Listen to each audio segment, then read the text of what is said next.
De certa forma, eu vou até propor que você ganhe aí alguma condecoração aí do Ministério da Defesa, etc., porque você tem uma visão muito parecida com a visão dos militares. Eu sei que a imagem dos militares aí com Paulo Cogos e o Gustavo Lopes anda meio em baixa ultimamente, né? Mas, de qualquer forma, peço à nossa audiência que considere a história de uma forma um pouco mais abrangente e você vai perceber que falta no Brasil grupos de estudo ou think tanks que pensem o Brasil estrategicamente, isso que você chamou nos seus vídeos de um planejamento de para onde o Brasil deveria estar caminhando. Bom, isso é uma característica dos militares, eu posso compartilhar com você, porque eu vivi 32 anos olhando o Brasil e me sentindo partícipe de um projeto nacional, ou seja, isso faz parte do DNA dos militares.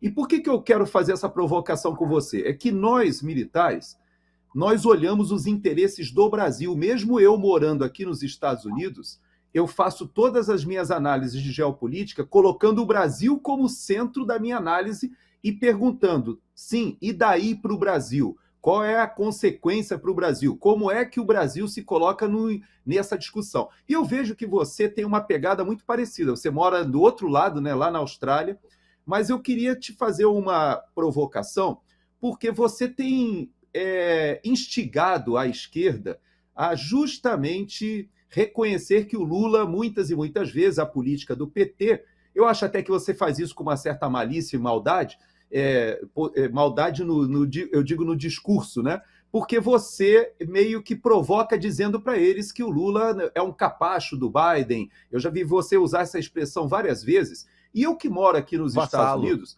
O vassalo do Biden. um vassalo, né? Um vassalo do Biden. E, de certa maneira, eu que moro aqui nos Estados Unidos, eu faço sempre as análises pensando no seguinte: qual o interesse do Brasil? E eu percebo que você é uma das poucas vozes que não se deixou levar muito pela aquela ideia do próprio governo Bolsonaro, que o governo Bolsonaro ele teve uma aproximação com o Trump, mas depois que o Trump ele é ejetado, antes do Bolsonaro, nós percebemos a mudança da política externa dos Estados Unidos. E uma grande vantagem do Trump com o Bolsonaro, e eu vi você fazendo menção a isso também, é que o tal do Make America Great Again, o MAGA, o Bolsonaro tinha o seu jeito tupiniquim de falar a mesma coisa, que seria o Brasil acima de tudo e Deus acima de todos, que são visões soberanistas, né?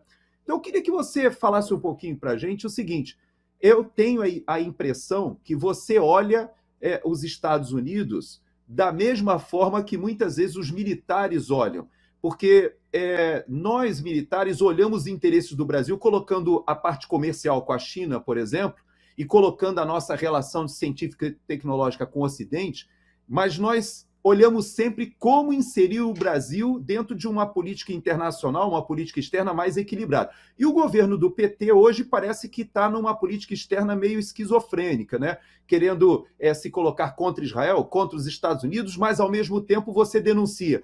Ele quer abraçar as agendas da ONU, as agendas ambientais. Como é que você está enxergando esse momento aí das nossas esquerdas no Brasil?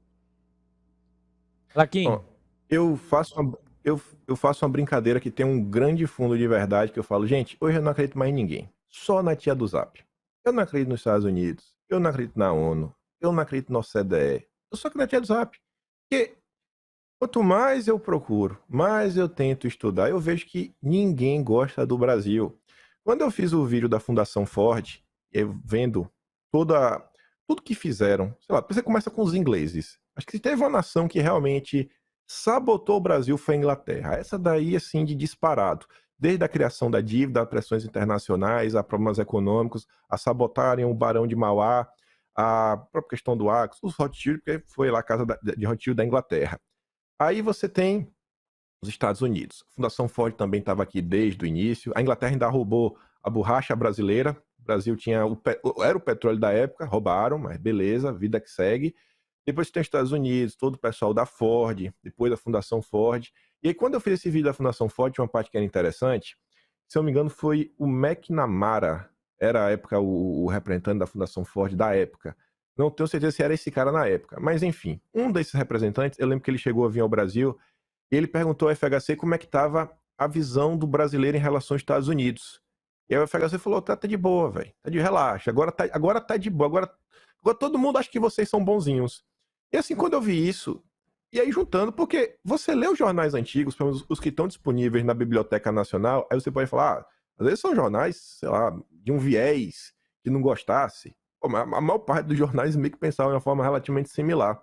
Enfim, eu percebo sempre textos que os jornalistas corriqueiramente colocam o Brasil no centro da discussão, que corriqueiramente aparecem termos como, poxa, precisamos valorizar o patriotismo, tal pessoa é um patriota, tal pessoa não é patriota. Muitas vezes elas apontavam tal pessoa está servindo a interesses do capital estrangeiro, coisas que hoje em dia, assim, estão em desuso. Tanto todo mundo fala, pô, graças a Bolsonaro o Brasil começou a recuperar esse sentimento de paz, sentimento de nação, a volta do amor ao Brasil que ninguém ligava, mas ninguém ligava mesmo. E aí eu acho que o tempo vai passando, e eu acho que vem também acontecendo uma espécie de emburrecimento nacional, que as pessoas começaram a parar de discutir política, parar de se preocupar com tudo. Então naquela época de política, religião e futebol não se discute. E aí a gente fica nesse estágio latente por anos e anos e anos e anos, até que chega 2013 e aí a população começa a acordar de novo. Então eu acho que nesse tempo começou a se criar uma ideia que Estados Unidos é bonzinho, China é malvada. Eu parto do pressuposto que ambos são maus. Eu não apoio nenhum dos dois. Eu não acho que a União Europeia é do bem. Eu não acho que ninguém é do bem. Eu acho que no final do dia é só o interesse brasileiro que a gente tem que prestar atenção e se importar. Esse país não está do nosso lado. O país. Se você pergunta assim, tá, e a era Trump? Pô, a era Trump foi a era Trump. Tanto que saiu o Trump, entrou o Biden, todo mundo viu. Esse ano teve aquela matéria da Financial Times mostrando, né, como o Biden ajudou a garantir, né, a vitória da democracia no Brasil. E eu acho engraçado porque ao longo do ano passado eu fui acompanhando isso e, sei lá, desde março eu já estava vendo que algo estava acontecendo, porque eu me deparei na época com um tweet da Comissão Arnes, que vem lá da Zilda Arnes, que é do Dom Evaristo Arnes, que é da turma da esquerda. E aí a Comissão Arnes avisando que eles tinham ocorrido, em março do ano passado, uma reunião entre ONGs brasileiras com os assessores dos parlamentares americanos. Inclusive a Fundação Perseu Abramo, que é do PT, já estava presente.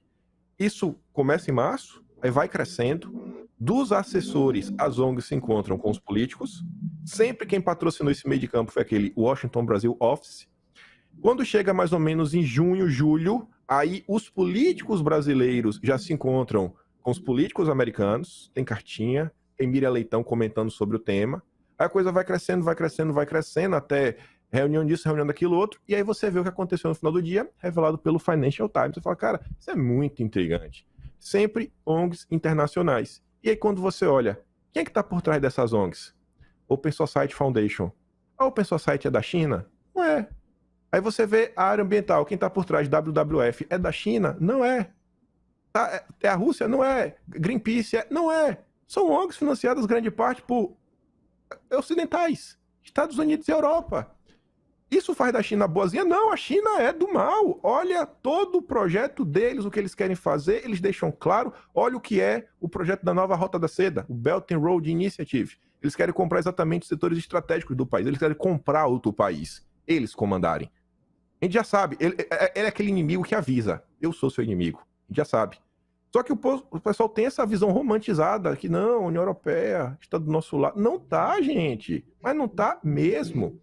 E aí, ao longo também desse processo de leitura e entendimento, e aí eu falo isso realmente de coração, eu vejo que, por muito tempo, cara, não dá para falar.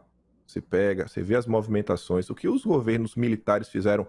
Lá existiu essa discussão de soberania, lá existiu essa questão de metas, para onde nós vamos, qual é o projeto, teve a questão do Carajás, todo aquele projeto de desenvolvimento por norte, tudo isso aconteceu. E ao tentarem fazer isso, cara, as forças externas moveram rios e terras, Peitar a reunião lá da ONU em Estocolmo 72, aquilo aí não foi fácil, os caras peitaram. Foi tanta pressão que depois, minimamente, para eles cederem um pouquinho para ver se diminui a pressão, criaram a SEMA, que foi a primeira Secretaria do Meio Ambiente, que o Brasil nem isso tinha. Então, beleza, cria a SEMA aí.